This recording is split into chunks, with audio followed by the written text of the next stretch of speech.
you didn't hear, for some reason you didn't hear something, or you had to leave for whatever reason, we are recording this webinar, and it will be, the recording will be sent out to you probably within a couple of days. So you will get a copy of the recording. All right, thank you, Ariella. Yes, if you registered, that means we have your information, and it's going to be sent out to everyone who registered. All right, so the first page that we have here is a glossary of terms. It's some important Hebrew language terms that I'm going to be using throughout this presentation tonight or today, and you should all be aware of these particular terms. If there's something that I mentioned during this presentation that you don't understand, please, of course, stop me and ask me to explain it, and I will be happy to.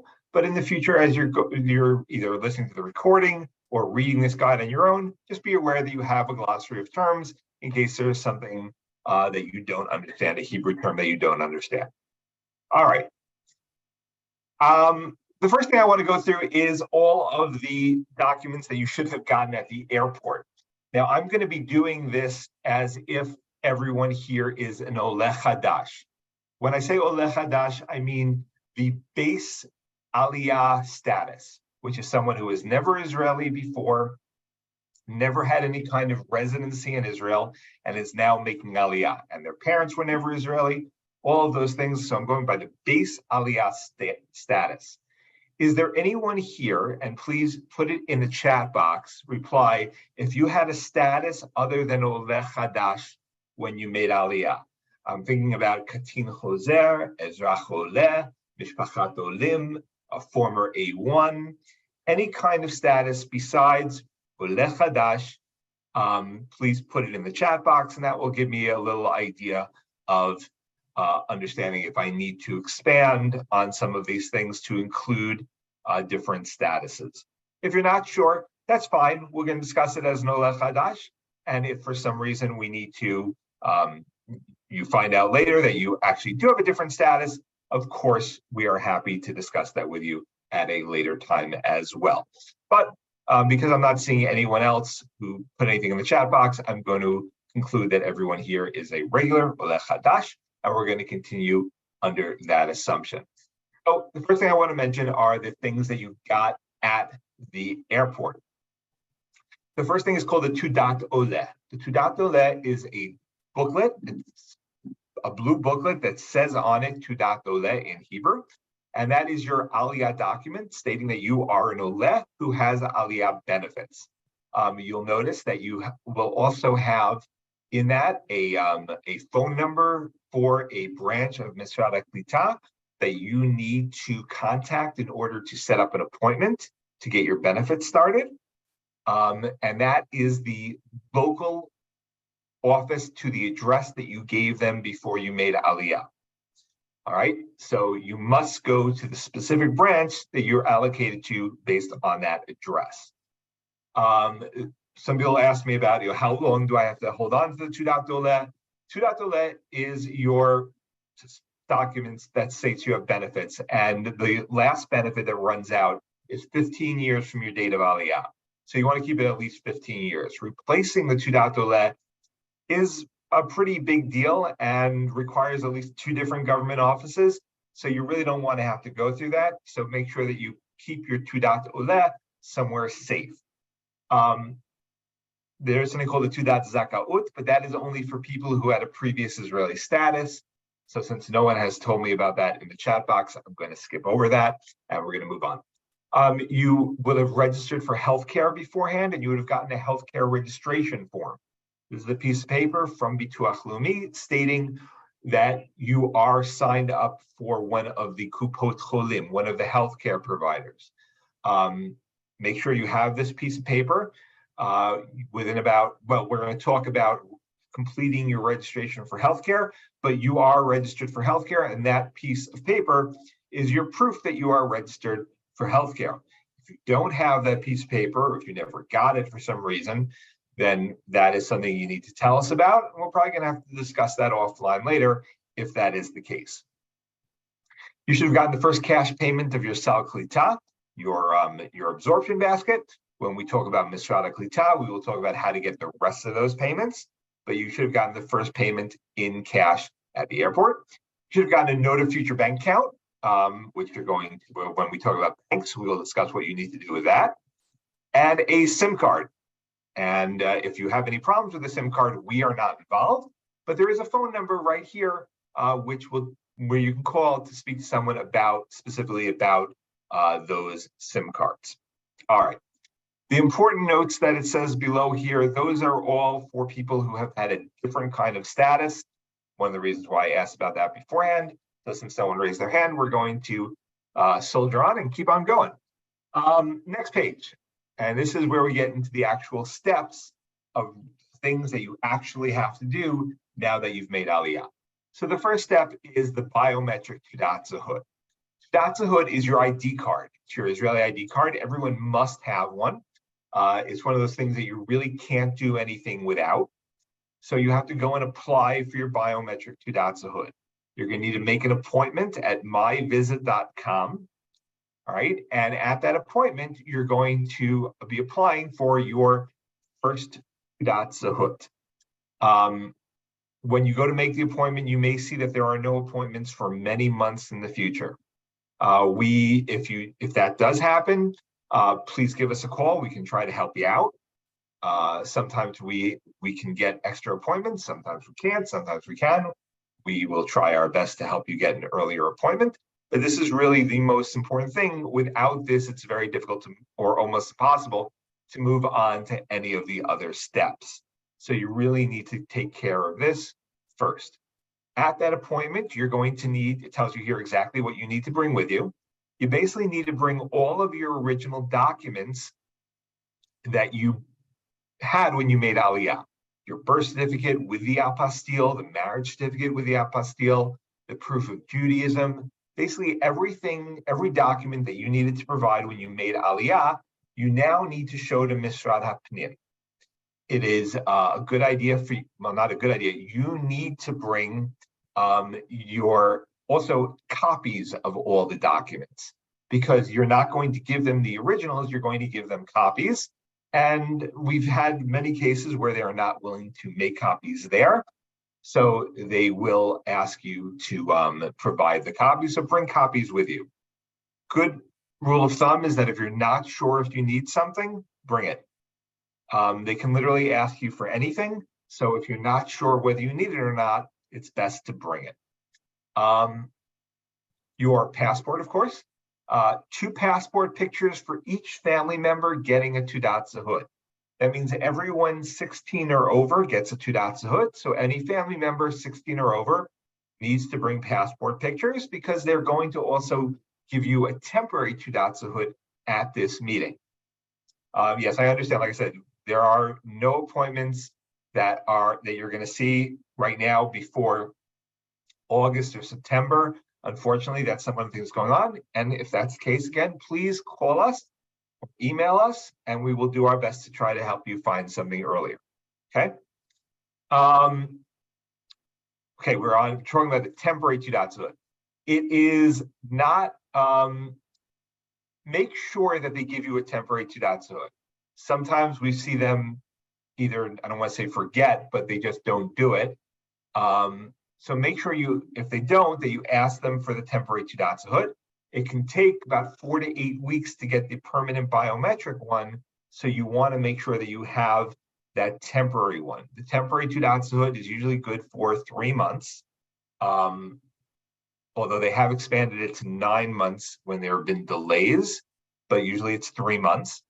And the temporary Teudat Zahut is a perfectly valid ID until it either expires or until you get and activate your biometric Teudat Zahut. And that allows me to talk about getting and activating your biometric Teudat Zahut.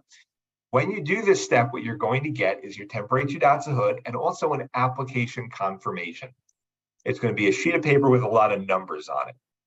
On that sheet of paper, one of the numbers is going to be a long number that starts with an RR, both of which I know are not numbers, and ends with an X. That number is your tracking number for the Israeli Post Office website, so that you can see where the thing is when you get it. I see Ariella just put up the link to the Israeli Post Office site where you can use that tracking number, but that's how you're going to track it. When you pick it up, what they're supposed to do is supposed to deliver it to your home. And then if you're not home, or if they just don't feel like it, then it goes to the post office. At the post office, it'll stay there for about 4 or 5 weeks. If you don't pick it up at the post office, you will have to go and pick it up at the branch where you applied for it. Again, using the track and trace, you can see where it is, whether it's been sent back or not, and whether you can pick it up, which post office you can pick it up at, and whether or not you have to go to the branch. Now, I should mention at this point that you do not have to go, where I said before you have to go to your local branch of Misrad HaKlita, you do not have to go to your local branch of Misrad HaPnim to apply for this. So you can choose a different Misrad HaPnim branch if you find one with an earlier appointment. But again, that's can be a little hit or miss. Okay. So that is, okay, sorry, one more thing. When you get it, once you pick it up, within about 24 to 48 hours after picking it up, you'll get an SMS asking if you received it. If you received it, to reply with a 1, and if you didn't receive it, to apply with a 0. If you reply with a 1, that will activate your biometric Teudat Zehut. If you don't get this text, or if you don't get texts at all, you can, there's a automated phone tree that you can do if your Hebrew is good enough and you have a tremendous amount of patience. Or what you can do is you can just walk into any Misrad HaPnim branch without an appointment during hours and say you need to activate your Teudat Zehut, and they will activate it for you on the spot. Okay, so that is the biometric Teudat Zehut. Are there any questions other than making appointments, which I see we've gotten a lot of in the chat box? Are there any questions besides making appointments about what I've just discussed? Okay, the important thing you remember is I'm not telling you to try to make an appointment, and if you can't do one, well, you're on your own. That's not what I'm saying. What I'm saying is try to make an appointment on your own, and if you cannot, or if you see that it's not until months and months away, please let us know. And we are sometimes able to assist with this, and if we can, we are happy to do so. All right. With that being said, let's move on to step 2, which is bank account. Now, you can open a bank account. Officially, you can open a bank account with your Teudat Oleh, even if you do not yet have a Teudat Zehut. Some banks, even though that you're technically supposed to be allowed to do it without the Teudat Zehut, some banks have their computer systems requiring a Teudat Zehut issue date, so they may give you a hard time with that. Be aware that you are officially allowed to open it with just the Teudat Oleh. Now, tells you here what you need in order to open your bank account. You need your Teudat Oleh, like I said. Oftentimes, they're able to open up without Teudat Zehut. That's what I just mentioned. Your Teudat Zehut, if you have it, obviously that would be preferable. A passport from your country of origin. Some amount of cash with which to open the account. You must make it an active account, so there must be some deposit of some amount of money. Even 20, 30 shekel is fine, but there must be some deposit. I had also mentioned earlier that note of future bank account that you got at the airport. This is where that comes into place. You're going to show that to them. They're going to stamp it, and then you're going to need it later for Misrad HaKlita. So when we talk about Misrad HaKlita, we'll talk about when you're going to need it again. But this is where they're going to look at that form, and then they're going to stamp it, and then they are going to get things started. If you are a U.S. citizen, you're also going to have to present your Social Security number, not your card, and complete a W-9 form. Some banks may request to see the actual card. They're not really supposed to. If they do ask that, ask to speak to the manager. They may give you a hard time, in which case you may want to try speaking to a different bank. But in general, they're only supposed to ask for the number and for you to fill out the W-9 form. Where this becomes difficult is that not every branch of every bank wants to be involved with this. So you may find that when you go to open the bank, they are going to tell you that they do not open bank accounts for US Olim, and you'll have to go to X branch in order to do that. That is very possible. So That's fine. Okay. Next. All right. So a couple of important things for the banking, a couple of other tips. First of all, in order to get benefits from Misrad HaKlita, if you are married, you must have a joint bank account, even if not both members are Israeli, are Olim. As long as both members of the couple are Israeli, then it must be a joint bank account. If one couple is Israeli and the other one is not, and like the other one didn't make Aliyah, then a single bank account is fine, but they will not pay benefits into a single bank account for a family that's supposed to be a joint bank account. You also may want, if you're married, you may also want to make sure to get what's called a Tofes Aruchat Yamim.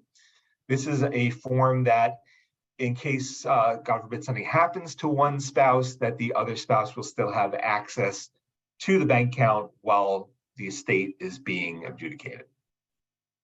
All right, what are you going to get? You're going to get your bank account information, instructions for online banking, the note of future bank account, and a deposit receipt. All right. Are there any questions about banking? Cyril, I see your question. We're going to answer that when we talk about traveling after Aliyah. But anything about banking? Okay, great. So let us move along. Misrad HaKlita. Misrad HaKlita is where your benefits come from. Your benefits don't just fall out of the sky. You have to actually apply for them. And that is through Misrad HaKlita. And you have to make an appointment with your local branch of Misrad HaKlita. And at that appointment, you're going to need to bring certain things with you. First thing you're going to need is your Tudat Oleh, your Tudat Zahut, if you have it. Now, you can try making an appointment if you don't have the Tudat Zahut yet. Sometimes they're more willing to meet with you without the Tudat Zahut, but I understand if it's a long time before you're getting the Tudat Zahut, you can still make the appointment. You can try to make the appointment. The form stamped by your bank. Again, no one has told me they're a Katina Choser and Ezra Choles, so I'm going to leave that out for the moment. But that's what you need to bring with you. On page 11 of this guide, and I'm going to go down to it right now, is a list of all the local branches of Misrad HaKlita. All right, you need to find the branch. Like I said, you need to find the branch that is local for you, and you need to call them and set an appointment.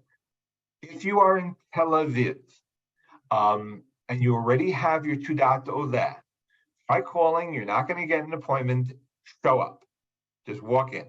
They may take you, they may not take you, but I've seen it work enough times, and I know that the waits for the Tel Aviv Misrad HaKlita can sometimes be measured in months. So if you're in Tel Aviv, walk in. All right. Make sure that you've called a few times and that you haven't gotten an appointment so that they can see that you tried, but then just walk in. All right. Can I also just add that emailing them is very important as well. I put a link in the chat where you can go to our online page about the different Misrad HaKlita branches. And in addition to calling them, like Shlomo said, also email them. Yeah, thank you very much, Aliyah. Yes. Some of you might be wondering why we don't have the email addresses on the printed list. The reason is that sometimes they change it or combine them, and so we give you the link to their website where they keep it updated, and you'll find the correct email address that goes with the correct branch. So phone and email as well. What are you going to get? Well, the first thing you're going to get is they're going to take your bank account information, and they're going to start depositing money into your account, the Sal Klita that everyone knows about. They'll talk to you about Ulpan options. They'll talk to you about Aliyah resources in your neighborhood. If you want to do the student authority and you're looking for tuition assistance for college, you can talk to them about that there as well. The Minhala Studentin, the student authority, usually have their offices in the Misrad HaKlita office, so you should be able to talk to them about it there. And that's what's going to happen. If there's other things, if there was someone who was not included in the Aliyah or had a different status and needed to be added later, that will also happen at this meeting. Okay, so then it says things about previous A1 or Katina Choser, but because no one has told me that they need that, I'm going to pass that over as well. So as far as I'm concerned, so let's get to the next step. And the next step is the final step of what I would call the really important, immediate things that you need to do. And that is Kupat Cholim, or the healthcare provider. So like I said, you all have already registered with your healthcare provider. You should all have the form from the airport, which means that right now you are covered. However, you don't have a card, which means that you're not going to be able to make an appointment with a doctor just yet. So the way that you're going to finalize your registration is about 7 to 10 days after your arrival. You're going to go to the local branch of your Kupat Cholim, and you're going to say, hey, I just made Aliyah. Here's my receipt from the airport. Here's my Tudat Doleh. I would like to get my card. And they will give you a card right there on the spot. In addition, you can sign up for supplemental health insurance. You don't have to, it costs extra money, but if you do it within 3 months of your Aliyah, then there's no waiting period for the additional coverages. Normally, these have a 3 to 6 month waiting period for most of the coverages. So if you do it within 90 days of your Aliyah, within 3 months, those waiting periods are waived for most benefits. Certain maternity or prenatal benefits are not included in that. So again, make sure that you talk to them about what's included in the supplemental coverage and what the appropriate waiting periods are, because that's what you're going to get that from the Kupat Cholim. Children are registered for free. Anyone here, again, if there's anything that's off of, like I said, the baseline Oleh Hadash, and we can talk about it later, or you can call us later. Okay. These are, like I said, the initial steps that you need to take care of right away. Before I move on to what I would call the secondary steps, does anyone have any questions about anything I've said so far? And I have not mentioned passport. That is intentional. So anything just about what I've just mentioned so far, you can unmute yourself and ask if you like. Okay, great. Let's move on. Monthly child care benefits. If you, just a curiosity, if anyone can just raise their hand or put it in the chat box. Does anyone here have children under 18? Is this something I need to speak about, or is this the wrong group for it? Okay, I'm going to move on. Oh, one on the way. Mazal tov. B'shara tova. Great. Okay, so basically what's going to happen is when your child is born, there's 2 different kinds of monthly child care benefits that you get from the government. One is a monthly, they put money directly into your bank account every month. I think it's about 170 shekel per child per month. In addition, they open up a savings account for each child, and they will put, I think it's 52 shekel a month, which you can match into a savings account that the child can use when they turn 18. The first one should happen automatically. It's called Kitzbat Yeladim. The money coming into your bank account should happen automatically. If you notice that within 3 months of your Aliyah, or within the child being born, that you have not gotten it yet, you need to contact Bituach Leumi, because they only pay 3 months retroactive, and you have 6 months from the child being born or from making Aliyah to choose the type of savings account. Because it doesn't appear this is a big thing for a lot of people right now, and the one person who it is has some time. If you would like to discuss this more, you can call us and we'll be happy to talk to you about it individually, about a little bit more about this savings account and child care benefit. School registration. Again, there's one on the way. I'm assuming we don't have to talk about school registration. If you want to discuss higher education at some point, please let me know. It's a question I can answer at the end, or if you want to discuss it privately, happy to discuss that as well. Arnona is municipal property tax. That is paid by the person living in the property, not necessarily the owner. So renters do have to pay this. You're eligible for a discount of up to 90% for one of the first 2 years after Aliyah. Rather, it's more for a 90% discount for a 12-month period within the first 24 months of Aliyah. I know that should mean the same thing. Sometimes does, sometimes doesn't. But just be aware that you have to apply for this through the municipality. The discount is granted on up to 100 square meters of space. Our nona is based on the size of the property. So up to 100 square meters gets a 90% discount. You need to apply for this at the municipality. And if you don't have a purchase, if you're a renter, then your rental agreement has to cover the entire duration of the benefit. Okay, which means you must have a 12-month lease in order to get this benefit. If you own, obviously, that supersedes that. Okay, and this is done at the municipality. Great. Next. Driver's license conversion. On our website, we have a great article, step-by-step process of exactly how to do the driver's license conversion.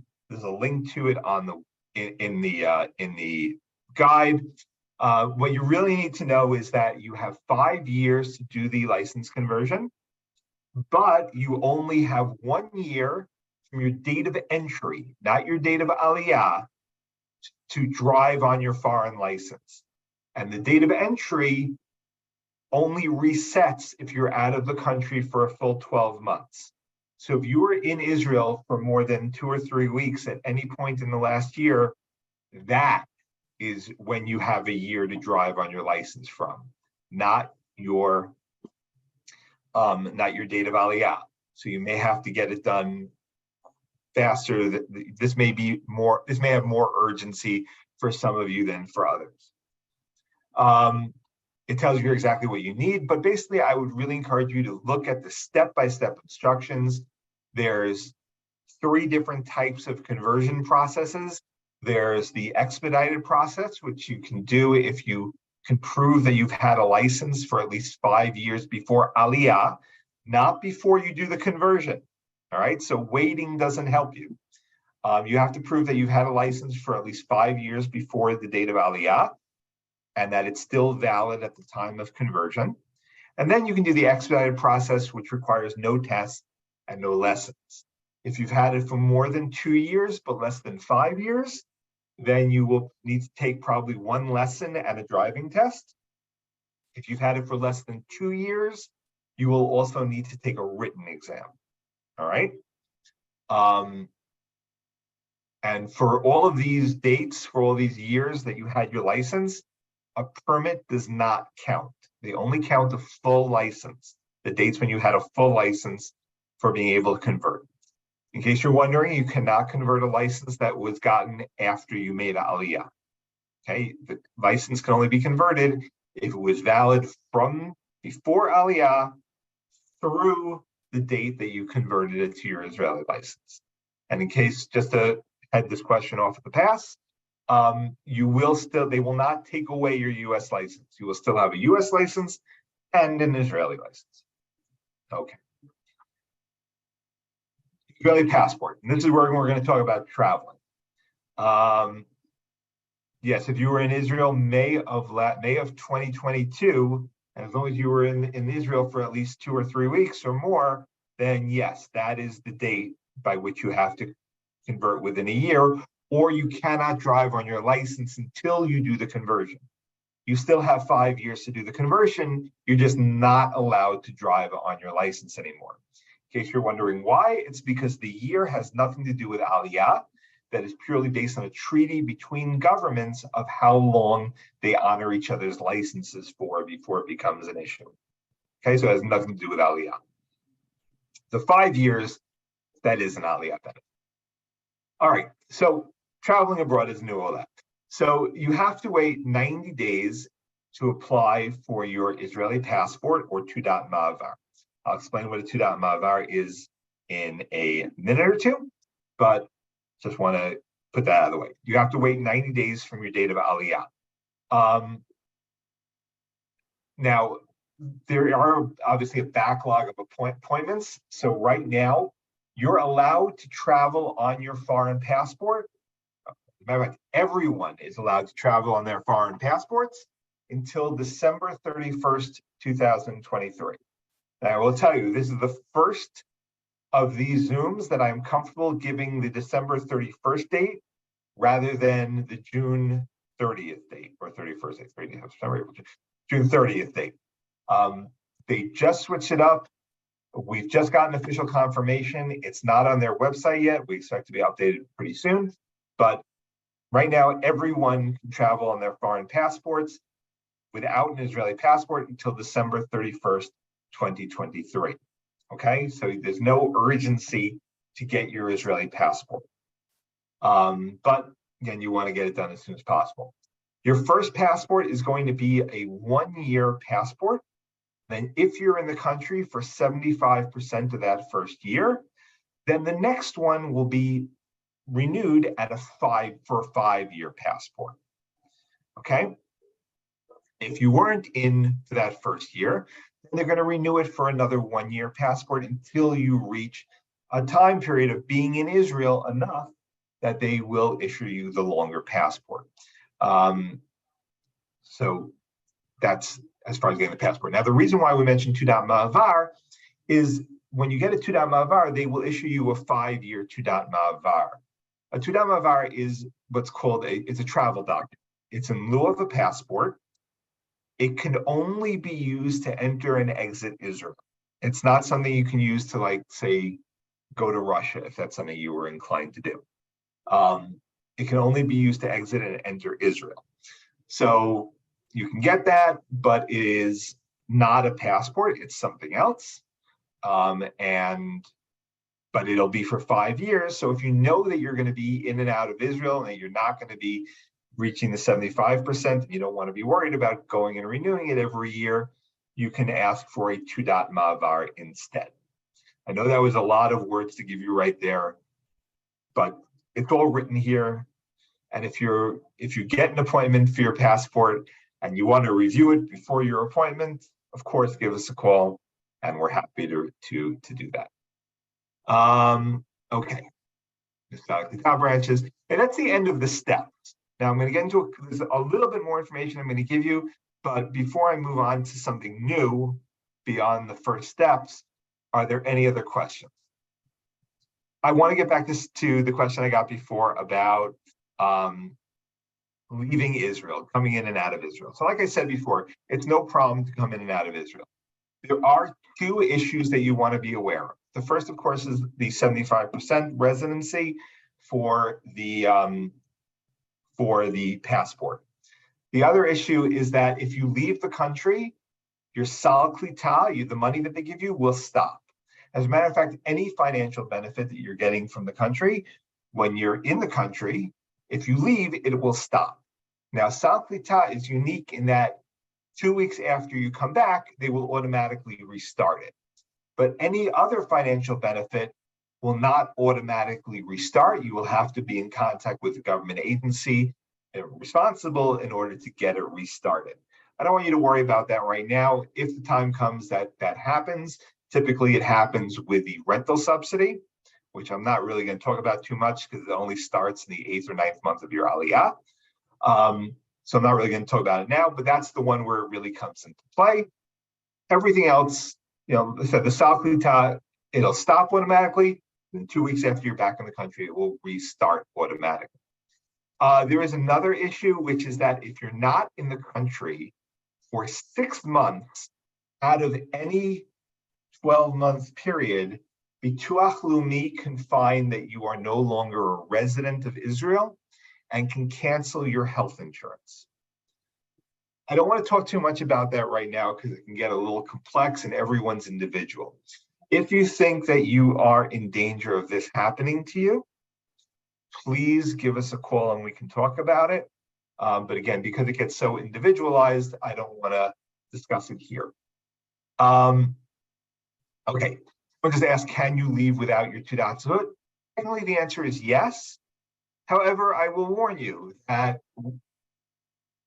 I'll give you a warning that I wouldn't have given you 4 or 5 years ago. And that is before Corona, I probably would have said, yeah, it's not that big a deal. However, during Corona, only people with the Tudat Zehut were being allowed to fly back into Israel. So What are the chances of that happening again? Hopefully very, very small, but because it happened once before, I'm going to say it's a non-zero chance. So take that for what you will. In addition, if you don't have your Teudat Zehut, you may have trouble claiming your customs benefits on anything you bring back with you. So you have 3 times to use your customs benefits to bring things in. You can use that, one of those benefits, to declare something that you're bringing in with you on an airplane. In order to claim that, you will need your Teudat Oleh and your Teudat Zehut. I'm not sure if they will give you a problem if you haven't gotten your Teudat Zehut yet. I know they will give you a problem if you don't have the Teudat Oleh yet, but you should also all have that. Okay. All right. I know that was a lot of information. Some of it was very complicated, again, mostly because it's outside the scope of this conversation. If you feel that it is an issue of import to you, please call us and we can discuss it individually. The next page is Aliyah benefits. I'm not going to read that to you. You can read all of that yourself. The important thing is that if you think you are supposed to be getting something and you're not getting it, or if you read this and you read the associated site on our website that explains more details about it and you still don't understand it, then by all means give us a call. I would hope that before you do that, you would first read it so that we can have a more focused conversation. Okay, that's that page. Again, all of you should be eligible for all benefits, unless there's something that you're not telling me or that you want to discuss privately. But basically, all of you should be eligible for all benefits. So this list of benefits is pretty comprehensive. The next page is something for you to rip off and put on your fridge. It is what to do in case of an emergency.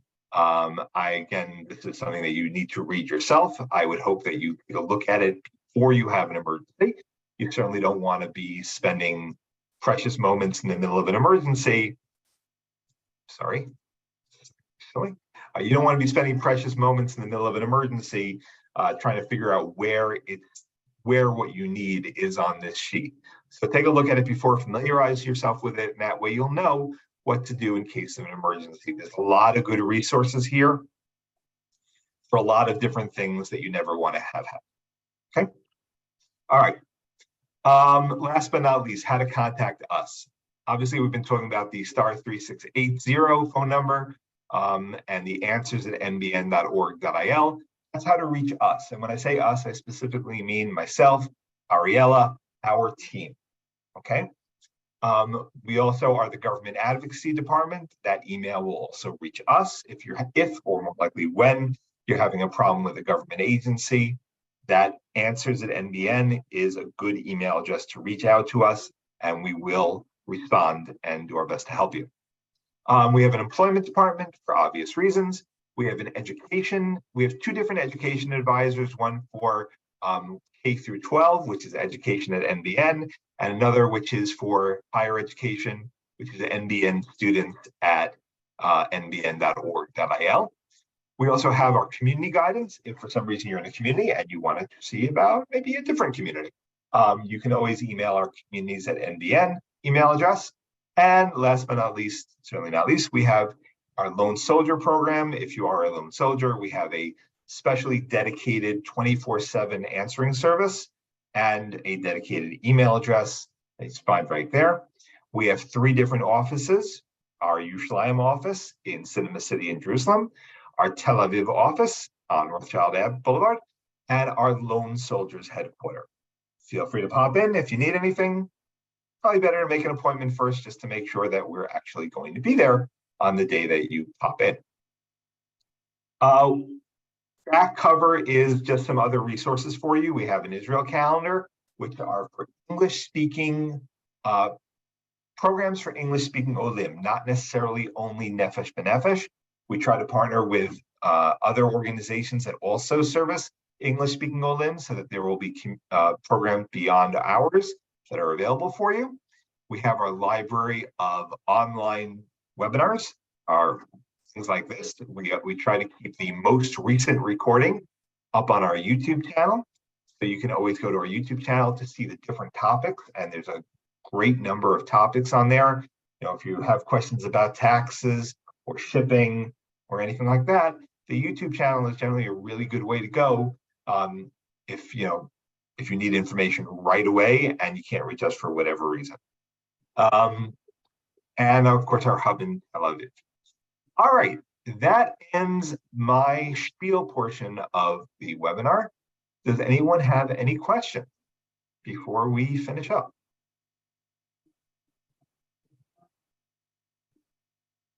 Okay, great.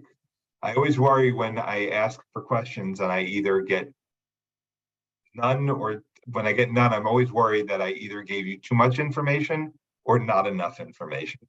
So what I will ask you all to do is, you all now have a link to the Post Aliyah guide. Please review it in your own time. It's I know I talked very quickly and gave you a lot of information in a very short amount of time. Please review it. If you have any questions, call us. If you're not sure if you have a question, call us. I always tell people that this is what we do. We're not volunteers. They pay us to sit here and answer your questions. So at any point, if you're not bothering us, give us a call. And if you're not sure whether to call us or not, call us. With all that being said, I want to thank you all for joining us. I hope you all have a great beginning of your Aliyah, and that it continues through the more veteran stages of your Aliyah. And we are here if you need us. Have a great day.